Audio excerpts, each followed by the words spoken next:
सन्माननीय गोपीचंद पडळकर आणि प्रवीण दरेकर यांचा एक गंभीर विषय आपल्या संदर्भातला आहे, औचित्याचा मुद्दा म्हणून देते असं जरा पॉइंट ऑफ इन्फॉर्मेशन. आता औचित्य सभापती महोदय, भिवंडी वाडा हा जो रस्ता आहे तो त्यांनी सबमिट केला, आंदोलकांनी त्या ठिकाणी बंद केलेला आहे. सभापती महोदय, पीडब्ल्यूडीने या रस्त्यावर दुरुस्तीसाठी कोट्यावधी रुपये खर्च केलेले आहेत सभापती महोदय. आणि सभापती महोदय, लोएस्ट तिथल्या कंत्राटदारांनी जाऊन त्या ठिकाणी सभापती महोदय निकृष्ट दर्जाचं बांधकाम केलंय. उत्तर फडणवीस साहेब जिजाऊ कन्स्ट्रक्शन नावाचा त्या ठिकाणचा सभापती महोदय कंत्राटदार आहे. याला एवढं राजकीय वरदहस्त आहे सभापती महोदय की त्याची मनमानी त्या ठिकाणी सुरू आहे.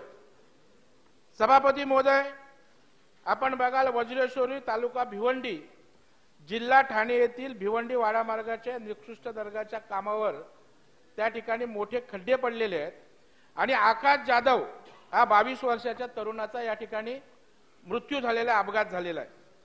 सभापती महोदय, या निकृष्ट दर्जाचं काम आणि त्या अपघातात जिजाऊ कन्स्ट्रक्शन जबाबदार आहे आणि त्याच्या विरुद्ध मयत आकाश जाधव यांच्या वडिलांनी दिनांक 7/9/2023 रोजी गणोशपुरी पोलीस ठाण्यात सदोष मनुष्यवधाचा गुन्हा दाखल करा अशा प्रकारची मागणी केली आणि या अपघाताला जबाबदार असणाऱ्या जिजाऊ कन्स्ट्रक्शन कंपनीला, कंत्राटदाराला काळ्या यादीत त्या ठिकाणी टाकण्याची मागणी सुद्धा विवेक पंडित यांच्या श्रमजीवी संघटनेने केलेलं आहे.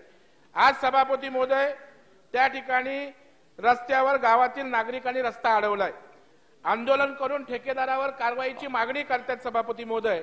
तिकडे लॉ अँड ऑर्डरचा प्रश्न त्या ठिकाणी निर्माण झालेला आहे आणि म्हणून माझी प्रशासनाने या जिजाऊ कन्स्ट्रक्शनची चौकशी करावी, त्याला काळ्या यादीत टाकावं आणि फौजदारी गुन्हा दाखल करणार का अशी आपल्या माध्यमातून सन्माननीय मंत्री महोदयांकडे माझी नम्र विनंती आहे.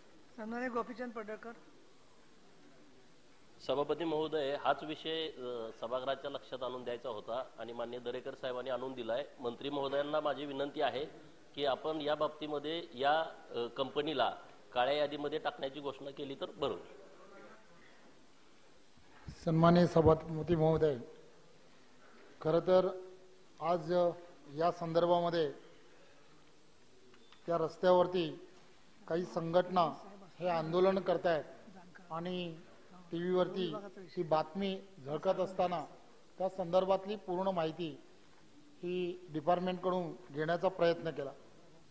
खरं तर ठाणे जिल्हा आणि पालघर जिल्हा या जिल्ह्यामध्ये या सर्व भागांमध्ये गेली काही वर्ष आम्ही काम करत असताना जे प्रकर्षाने जाणवतं की हा जो भिवंडी वाडा जो रोड आहे, हा रोड पूर्वी सुप्रीम म्हणून कंपनीकडे हा बीओटी तत्वावरती दिला गेलेला हा रस्ता होता. नंतरच्या काळामध्ये त्यांनी काम अपूर्ण ठेवल्यामुळे त्या कामाच्या संदर्भामध्ये नेहमीच अशा पद्धतीचं त्यामध्ये रस्ते आणि खड्डे या सगळ्या गोष्टीमुळे होणारे अपघात, या सगळ्या गोष्टीमध्ये मी मिळालेली माहितीप्रमाणे की गेली काही वर्ष त्या रस्त्याच्या देखभाल दुरुस्तीसाठी जवळजवळ 70 ते 80 कोटी रुपयापेक्षा जास्त निधी खर्च झालाय आणि इथली या भागामधली असणारी शोकांतिका अशी आहे की सार्वजनिक बांधकाम विभागाने जरी या देखभाल दुरुस्तीसाठी पैसे उपलब्ध करून दिले तरी सुद्धा ठाणे, पालघर आणि या परिसरामध्ये सर्व पक्षातील कार्यकर्त्यांची आणि तिथल्या असणाऱ्या कॉन्ट्रॅक्टर या सगळ्यांची नेहमीच ही मागणी राहिली आहे की हे जिजाऊ कन्स्ट्रक्शन म्हणून जी कन्स्ट्रक्शन कंपनी आहे, ही कंपनी जी आहे ही कंपनी अतिशय कमी म्हणजे लोएस्ट रेटनी 25%, 10% अशा लोएस्ट रेटनी ही निविदा भरते. त्यामुळे निकृष्ट दर्जाचं काम करण्यामध्ये या जिजाऊ कंपनीचा कुठेही हात धरू शकत नाही आणि त्यामुळे काय होतं की ह्या सगळ्या भागांमधील असणारे मी यासाठी सांगण्याचा प्रयत्न करतोय की सार्वजनिक बांधकाम विभाग हा एखाद्या रस्त्याच्या कामासाठी, दुरुस्तीसाठी पैसे उपलब्ध करून बजेटमध्ये देऊ शकतो, परंतु जर त्या ठिकाणी ज्यावेळेला निविदा आणि या सगळ्या गोष्टी ज्यावेळेला होतात त्यावेळेला असे कॉन्ट्रॅक्टर जर कुठेतरी या सगळ्या गोष्टींमध्ये कमी लोएस्टनी सगळ्याच्या सगळं कॉन्ट्रॅक्ट घ्यायला लागले तर या सगळ्या गोष्टी निकृष्ट दर्जाच्या होतात. गेल्या काही वर्षामध्ये 3 वर्षामध्ये या रस्त्यावरती जवळजवळ 11 पेक्षा जास्त जण ही दगावलेले आहेत. अनेक जण हे त्याच्या ह्या नोंद आहे आणि ज्यांचे ऍक्सिडेंट झाले आहेत, काही लोकांची नोंदी झाल्या नसतील, त्या गोष्टी वेगळ्या असू शकतात.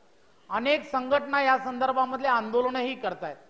परंतु या सगळ्या गोष्टीमध्ये एक गोष्ट फार महत्वाची आहे की हे सर्व करत असताना काही दिवसा अगोदर अनेक संघटनांनी पत्रव्यवहारही करण्याचा प्रयत्न केला. ही जी संघटनेतली असणारी जी मंडळी आहेत, जिजाऊ कन्स्ट्रक्शन म्हणून जी कंपनी आहे, या कंपनीचे असणारे जे प्रमुख आहेत ती एक संघटना चालवतात आणि ती संघटना ज्यावेळेला चालवतात त्यावेळेला कुठेतरी सरकारी अधिकाऱ्यांवरती दबावही आणण्याचा मोठ्या प्रमाणामध्ये प्रयत्न करतात. आपण या सगळ्या गोष्टीमध्ये ज्यावेळेला या सगळ्या गोष्टीचा विचार ज्यावेळेला करतो त्यावेळेला एक गोष्ट लक्षात येते, काही तक्रारी माझ्याकडे या संदर्भामध्ये अशा आहेत की ते कोणतंही म्हणजे आपण असा विचार केलाय भाई की काम कसं मिळालं पाहिजे, तर बेरोजगार लोकांना काम मिळालं पाहिजे, अशा वेगवेगळ्या लोकांना ज्यांना काम मिळाले पाहिजे असा जेव्हा आम्ही विचार करतो तर डुप्लिकेट कंपन्या, बेरोजगार पण डुप्लिकेट, अशा पद्धतीने यांनी बरेच म्हणजे माझ्याकडे आलेल्या तक्रारी 9-10 तक्रारी आता माझ्याकडे प्रलंबित आहेत की त्या मी पाहिल्यानंतर लक्षात येतं की त्यांनी या सगळ्या प्रकारामध्ये डुप्लिकेट बिलं ही सुद्धा प्रोड्यूस करून हे शासनाचे पैसे लुबाडलेले आहेत. आणि गेल्या काही वर्षांमधली बोनस एक अप्रेंटिसशिप त्यांची चालू आहे. जो पक्ष सत्तेमध्ये असतो त्या सत्तेमधील असणाऱ्या पक्षाबरोबर ही सर्व मंडळी असतात. त्यामुळे काय होतं, सहजपणे यांच्यावरती कारवाई ही कोणी करायला धजावत नाही आणि मग या सगळ्या गोष्टींमध्ये चुकीच्या पद्धतीने ही सर्व मंडळी ही काम करताना कुठेतरी मोठ्या प्रमाणामध्ये दिसतात. त्यामुळे मला तुम्हाला लक्षात येत असेल की बीड कॅपॅसिटीच्या संदर्भात पण आपण बऱ्याच वेळेला विचार करतो, त्यावेळेला या सगळ्या गोष्टीचा कुठेतरी विचार करण्याची गरज आहे. आणि माझं खरं तर आता या आंदोलन ज्या पद्धतीने झालंय, हा जाधव म्हणून जो मुलगा ज्याचा मृत्यू झालाय, हा मृत्यू झालेला मुलगा फक्त 22 वर्षाचा आहे. 22 वर्षाचा मुलगा आहे. त्याच्या वडिलांनी या संदर्भातली केलेली तक्रार आहे. असे अनेक जण आहेत की जे या सगळ्या गोष्टींमध्ये विचार जरी करतात. हे मध्यंतरीच्या काळामध्ये तिकडचे असणारे पोलीस निरीक्षक पालघर मधले त्यांनी यांच्यावरती कारवाई करण्याचा विचार केला होता, परंतु त्यांना असणारं जे त्यावेळेचं असणारं जे पाठबळ होतं त्या पाठबळामुळे त्यांच्यावरती कारवाई करणं हे त्यावेळेच्या काळामध्ये थांबलं. आणि या सगळ्या गोष्टी गेल्या अनेक वर्षापासून सुरू आहेत. त्यामुळे एकदा कधीतरी ही जी प्रवृत्ती आहे, ही प्रवृत्ती जी आहे समाजामध्ये असणारी जी ही प्रवृत्ती आहे की जी या सार्वजनिक बांधकाम विभाग असेल किंवा या विभागांमधून मिळणारा हा जो गडगंज पैसा जो चुकीच्या मार्गाने यांना मिळतो आणि तो मिळालेला जो पैसा आहे त्या पैशाच्या जीवावरती ही सर्व मंडळी अतिशय चुकीच्या पद्धतीने काम मोठ्या प्रमाणामध्ये करण्याचं काम करतात. म्हणजे आता हा प्रश्न उपस्थित झाला म्हणून मग मला याचं उत्तर द्यावंसं वाटलं म्हणून मी देण्याचा प्रयत्न करतोय. परंतु एक गोष्ट काय होतं, सहजपणे असं बोललं जातं की मग ते सार्वजनिक विभाग हे डिपार्टमेंट काय करताय, ते याच्यामध्ये कारवाई का करत नाही. पण आपल्या सुद्धा स्वतःच्या असणाऱ्या डिपार्टमेंटच्या सुद्धा मर्यादा आहेत.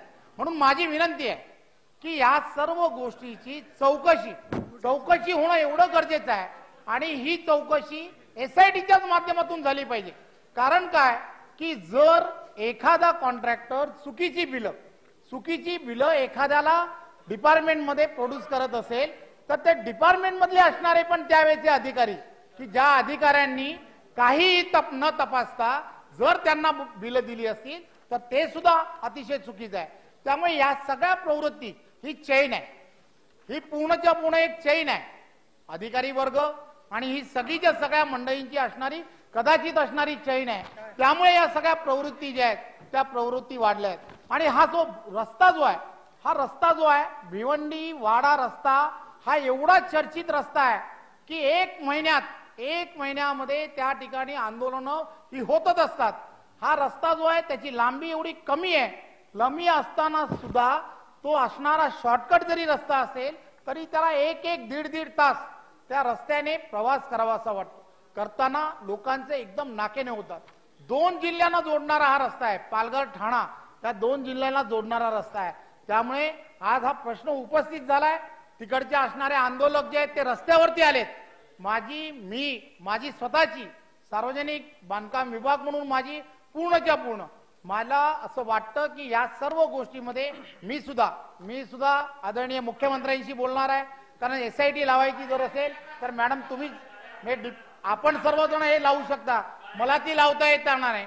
परंतु यांच्यामध्ये असणारे जे निर्बंध आणि हे सगळं जर थांबवायचं असेल, मी आजच्या या सभागृहातल्या चर्चेच्या अनुषंगाने त्याला काळ्या यादीत टाकण्याच्या संदर्भातला निर्णय घेऊ शकतो. परंतु त्याची जर SIT या सगळ्या विषयाची जर SIT करायची असेल तर ती सभागृहाने त्याची मागणी करणं आणि आपण ती मंजूर करणं हे फार गरजेचं असं मला वाटतं. सन्माननीय मंत्री महोदयांनी या ठिकाणी मान्य केलंय की अशा प्रकारची त्याची जी दादागिरी चालली त्या जिजाऊ एक तर नाव जिजाऊ आहे, आपण त्या ठिकाणी सभापती महोदय बसलेले आहेत. जिजाऊंचं नाव घ्यायचं, संघटना काढायची, कन्स्ट्रक्शन काढायची. जिजाऊ हे नाव पण सभापती महोदय पहिलं त्यांनी नाही, नंतर माझ्यानंतर बोला. सभापती महोदय, माझी एवढीच मान्य आहे मंत्री महोदय की तुम्ही सांगितलं की काळ्या यादीत त्यांना टाकतोय, परंतु नको. आज काळ्या यादीत टाकण्याचा निर्णय आपण त्या ठिकाणी टाका. त्याच्यावर पूर्ण चौकशी करून तुम्ही डिपार्टमेंट करू शकतं. गृह विभागाचा विषय असला तरी तुमचं डिपार्टमेंट, तुमच्या अधिकाऱ्यांनी त्यांनी साटेलोट करून 80% खोटी बिलं काढतो तो सभापती महोदय. दरेकर साहेब, आता पॉइंट ऑफ इन्फॉर्मेशन सभापती महोदय, एवढीच मागणी या संदर्भातली SITची चौकशी झाली पाहिजे. हा सर्वसामान्यांचा पैसा आहे, गरिबांचा पैसा आहे आणि त्याच्यामुळे SITची चौकशी करून त्यांच्यावर कारवाई व्हावी. इन्फॉर्मेशनवर हरकत काय खडसे साहेब? मंत्री महोदयांनी उत्तर देताना त्यांची प्रामाणिक इच्छा व्यक्त केली, माझं त्याच्याबद्दल दुमत नाहीये. परंतु ते बोलत असताना वारंवार असं म्हणाले की मला त्याला काळ्या यादीत टाकावं असं वाटतं. राईट, टाकलं नाही, तुम्ही ऐकून घ्या ना. टाकलं तर मग चांगली गोष्ट आहे, मी स्वागत करेल त्या गोष्टीचं. पण त्यांनी सांगितलं की SIT लावायची असेल तर मला तुमच्या माध्यमातून अशा स्वरूपाचे आदेश पाहिजे. सरकार म्हणून या ठिकाणी मंत्री उत्तर देतात. तुमच्याकडून पाहुण्याच्या हातून साप मारण्याची पद्धत नसते. या ठिकाणी सरकार म्हणून तुम्ही उत्तर देताय, तुम्ही त्याला काळ्या यादीत टाका, त्या संदर्भात SIT स्थापन करा आणि हे सगळं भांडा जेवढं काही त्याच्यामध्ये भ्रष्टाचारी असतील त्याच्यावर कारवाई करण्याच्या संदर्भात तुम्ही समर्थ आहात ना.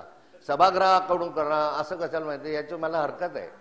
माझी तुम्हाला आता मी सन्माननीय नाथाभाऊ, मी तुमच्या एवढा बोलण्यामध्ये किंवा युक्तिवाद करण्यामध्ये मी एवढा मोठा नाही, परंतु तुमच्याकडून बऱ्याच गोष्टी ज्या शिकलो तेवढ्याच फक्त मी सांगण्याचा प्रयत्न करतो की माझी जेव्हा आज सकाळी तिथे आंदोलन ज्यावेळेला सुरू होतं, मी ते आंदोलन ज्यावेळेला सुरू होतं तिथला असणारा ज्याच्या घरातील मुलगा यामधून दगावला गेलाय, ते कुटुंब ही सगळी जेव्हा रस्त्यावरती उभे राहतात त्यावेळेला साहजिकपणे गेली काही वर्ष आम्ही त्या ठिकाणी काम करतो.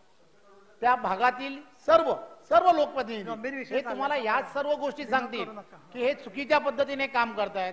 मी आपणाला विनम्रपणे सांगू इच्छितो की मी सार्वजनिक बांधकाम मंत्री म्हणून मी त्यांना काळ्या यादीत आजच टाकतो, यात काही शंका नाही. परंतु या संदर्भामध्ये जे आर्थिक त्यांनी जे या डिपार्टमेंटमध्ये जी चुकीची कामं केली आहेत, ज्याचे कागदपत्र हे आज जेव्हा याच्यानंतर माझ्याकडे मी डिपार्टमेंट मधल्या वेगवेगळे डिव्हिजन आहे, त्या सगळ्या डिव्हिजनला वेगवेगळ्या ठिकाणी वेगवेगळ्या डिव्हिजन मध्ये ज्या ठिकाणी त्या संदर्भातल्या ज्या तक्रारी आहेत त्या तक्रारी मी माझ्याकडे आणण्यासाठी सांगितले आणि या संदर्भामध्ये डिपार्टमेंट मधले असणारे विजिलन्स जे डिपार्टमेंट आहे त्या भागातलं नाही तर दुसऱ्या भागातलं असणारे विजिलन्स डिपार्टमेंट त्यांच्या माध्यमातून मी चौकशी करेन. परंतु या सगळ्या विषयांमध्ये ज्या पद्धतीने याची जी बोनस अप्रेंटिसशिप आहे त्यासाठी SIT हीच फार गरजेची आहे असं मला वाटलं, म्हणून मी तो सांगण्याचा प्रयत्न केला.